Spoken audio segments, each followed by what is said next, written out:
আমি সুমনা আর আমরা এখন আছি রিনচেনপং। এই হচ্ছে রিনচেনপং এর নবনির্মিত মনাস্ট্রি। এর অপরূপ শোভা দেখেই কাটলো আমাদের 2 রাত। এবার বৌদ্ধ মঠকে বিদায় জানানোর পালা। আজ আমাদের গন্তব্য সকলের চেনা পাহাড়ের রানী দার্জিলিং।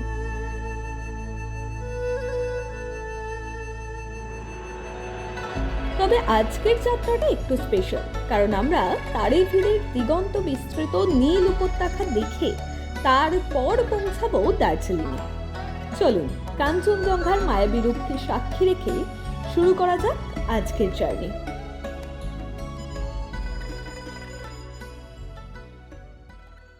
এই হোটেলেই আমরা ছিলাম, নাম প্যানোরামা হিলস। কন্ট্যাক্ট নম্বরও দিয়ে রাখলাম তোমাদের সুবিধার্থে। চলো এবার রুমগুলো ঘুরিয়ে দেখাই। এটা হচ্ছে হোটেলের 2nd ফ্লোরের লন এরিয়া। এখানেই রয়েছে একটা ব্যালকনি। এই দরজাটা খুলে বাইরে বেরোলেই আমরা দেখতে পাবো সুন্দর একটা ভিউ, যেখান থেকে স্পষ্ট দেখা যাচ্ছে মনাস্ট্রি, আর তার ঠিক পাশেই আকাশ পরিষ্কার থাকলে তোমরা দেখতে পাবে কাঞ্চনজঙ্ঘাকে। হোটেলের রুমের মধ্যে ঢুকলেই এই জাস্ট সুন্দর একটা রুম,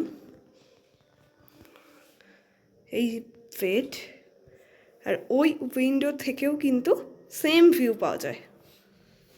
এটা হচ্ছে ওয়াশরুম,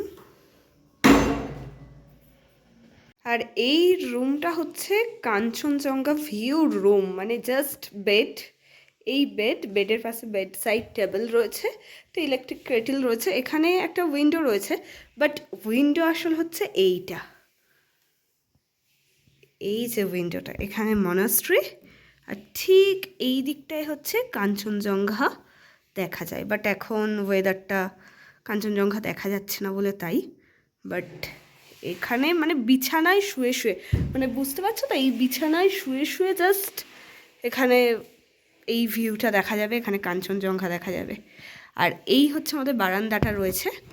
ঠিক আছে, চলো বারান্দাটা গিয়ে দেখাই।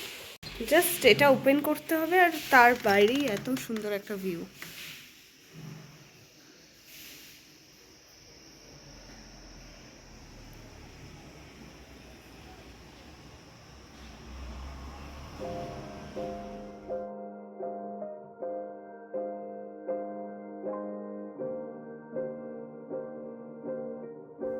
মনাস্ট্রিকে সাক্ষী রেখেই আমরা সারলাম রিনচেনপং এর অন্তিম দিনে আমাদের ব্রেকফাস্ট করতে করতে জাস্ট এই ভিউটা দেখা যায়। তারপর আমরা বাক্স প্যাকরা নিয়ে বেরিয়ে পড়লাম দার্জিলিং এর উদ্দেশ্যে। সঙ্গে আমরা ঘুরে দেখব তারেভির।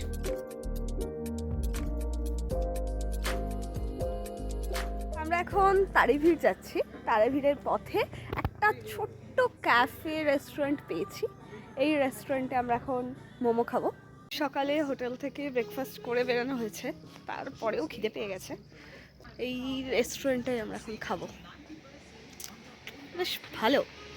আর এই যে রাস্তা,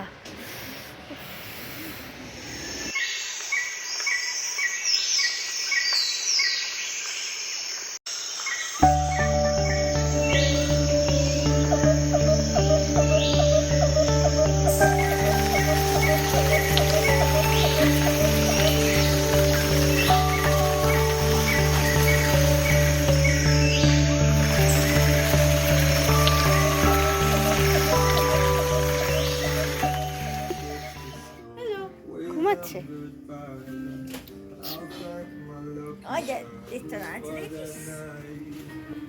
আমি তো মোমো খাচ্ছি না, মোমোটা তো তোমরা খাচ্ছি। এই যে মোমো নাশ আর মিস্টার মোমোজিৎ।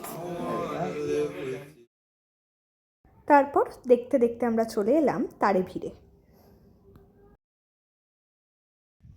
আমরা চলে এসেছি এখন তারেভিরে।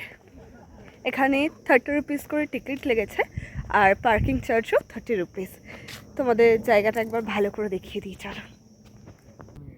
এসেই ফটো তুলতে শুরু করে দিয়েছে।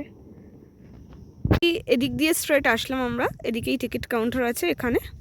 দেন আসলেই এটা তোমরা দেখতে পাবে, এরকম ভিউ পয়েন্ট। এটা হচ্ছে তারেভিরের ভিউ পয়েন্ট। এত দূর আমাদের ট্রেক করে যেতে হবে, ওরে বাবার এই রোদ। উফ। যাই হোক, চলো যাই। ওয়েদারটা খুব সুন্দর, ঠান্ডা ঠান্ডা হালকা হালকা, বাট এই রোদের জন্য আমার এই হুডিতে গরম লাগছে। জায়গাটা আপনারা দেখতেই পাচ্ছেন, খুবই সুন্দর। এখানে একটা ট্রেক রুট, ওখান থেকে ওই দূরে যতটা দেখা যাচ্ছে পুরোটাই পায়ে হেঁটে যাওয়ার মতো। এইখানে একটা কটেজ আছে, আশেপাশের পরিবেশ সত্যিই খুব সুন্দর। এখন আপাতত খুবই রোদ, কিন্তু তাও একটা সুন্দর হাওয়া দিচ্ছে, ভাল লাগছে বিষয়টা, আশেপাশে খুব ভালো লাগছে। পাইন বন, খাড়া পাহাড়, আর সেই পাহাড়ে ধাপে ধাপে রাস্তা গিয়েছে বহু দূর। এখনো পাহাড়ি এই গ্রাম ভিড় থেকে অনেক দূরে। দিন ভোর মেঘ কুয়াশা ছোঁয়াছুঁই খেলে, আর তাদের দেখে মাথা দোলায় পাইন বন। সিকিমের আর 5টা জায়গার চেয়ে তারেভিরের সৌন্দর্য একেবারেই আলাদা।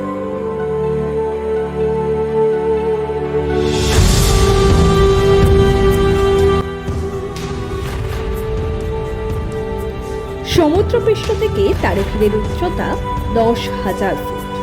প্রকৃতি যদি সদয় হয় মেঘ কুয়াশার চাদর সরে, তবে পাহাড়ের উপর থেকেই দেখা যাবে দার্জিলিং ও কালিম্পংয়ের পাহাড়। দেখা মিলতে পারে তিস্তা রঙ্গিতের মিলন স্থলেরও। তারপর সিকিমের গণ্ডি পেরিয়ে আমরা এগিয়ে চললাম নিজের রাজ্যে। তিস্তাকে পাশে রেখে পাহাড়ের আঁকা বাঁকা পথ ধরে কিছুটা এগোতেই পাইন বন। সুগন্ধি চায়ের সুবাস ভেসে বেড়াচ্ছে চারিদিকে। বুঝতে পারলাম আমরা ঢুকে পড়েছি পাহাড়ের রানী দার্জিলিংয়ের সীমানায়।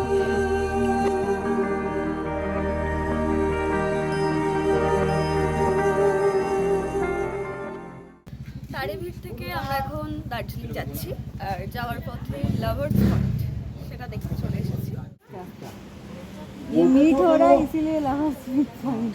अच्छा, नहीं ये पे ये लवला बात है ना इसलिए हम लोग इसको मिलता है इस पार पे ये जो लैंडस्लाइड हुआ है ना आप इस तरफ गए ना হচ্ছে লাভার্স ভিউ পয়েন্ট। কেন? কারণ ওই যে আপনারা সবাই দেখতে পাচ্ছেন তিস্তা রঙ্গিতের একটা মিট পয়েন্ট হচ্ছে, ওই পাশ থেকে আসছে, ওই দূর থেকে আসছে তিস্তা, আর এখান থেকে আসছে রঙ্গিত। এই জন্যই এখানকার লোকাল যে লাভার্সরা তারা এখানে আসে, এই জন্য এটা লাভার্স ভিউ পয়েন্ট। দেখতে থাকুন। আমি এখন কিছু ফ্রেম নেওয়ার ট্রাই করছি, তো এখানে বেশিক্ষণ কাটাবো না, লাঞ্চের জন্য যেতে হবে। তো আমরা এখন লাভার্স পয়েন্ট থেকে বেরিয়ে যাচ্ছি, যাবো লাঞ্চ করতে, কারণ দুপুর হয়ে গেছে। চলো যাই লাঞ্চ করে। একটা রাস্তা লং জার্নি করে এসে টায়ার্ড হয়ে গেছি, এবার খাবার খেতে যাচ্ছি, লাঞ্চ করা হবে। চলো তাহলে যাওয়া যাক। এই যে এখানে লাঞ্চ করতে চলে এসেছি। বাহ, এখানেও কি সুন্দর ভিউ। এই যে এখান থেকেও কিন্তু কাঞ্চনজঙ্ঘা ভিউ দেখা যাচ্ছে, একটু একটু, বাট ভালো। এখানে কাঞ্চনজঙ্ঘা দেখা যাচ্ছে, আর এখানে আমাদের লাঞ্চ খাওয়া দাওয়া চলছে। লাঞ্চ হচ্ছে, সবাই আমরা খুব ক্ষুধার্ত। খিদে পেয়েছে। এখন কটা বাজছে? 4:13। একটু ঠান্ডাও লাগছে, খেয়ে নিয়ে তারপর কথা হচ্ছে। বেশ কিছুক্ষণ জার্নি করার পর আমরা এসে পৌঁছালাম দার্জিলিংয়ের খুব কাছে একটা ছোট্ট রেস্টুরেন্টে। সেখানেই আমরা সারলাম লাঞ্চটা, কাঞ্চনজঙ্ঘাকে সাক্ষী রেখে। আমরা চলে এসেছি দার্জিলিংয়ের হোটেলে। এখন প্রায় 7টা বাজতে যায়, অনেকটা রাস্তা হাঁটতেও হয়েছে এই হোটেলটাতে আসার জন্য। সে না হয় পরে তোমাদের বলবো সব। যাই হোক, এখন জাস্ট দার্জিলিংয়ের হোটেলে এলাম। কালকে তোমাদের পুরো হোটেলে, মানে সকালে মর্নিংয়ে পুরো হোটেলের রুম ট্যুরটাও দেবো, কারণ খুব সুন্দর হোটেল। আর এই যে এখান থেকে ভিউটাও কিন্তু খুব সুন্দর আসবে, যেটা কাল সকালে তোমাদের দেখাবো। চলো তাহলে এত পর্যন্তই, আমরা ফ্রেশ ফ্রেশ হই। যদি ম্যালের দিকে যাই তাহলে অবশ্যই তোমাদের ম্যালটাও ঘুরিয়ে দেখাবো। পরের পর্বে আমরা ঘুরে দেখব দার্জিলিং শহরটাকে। আজকের মতো এই পর্যন্তই।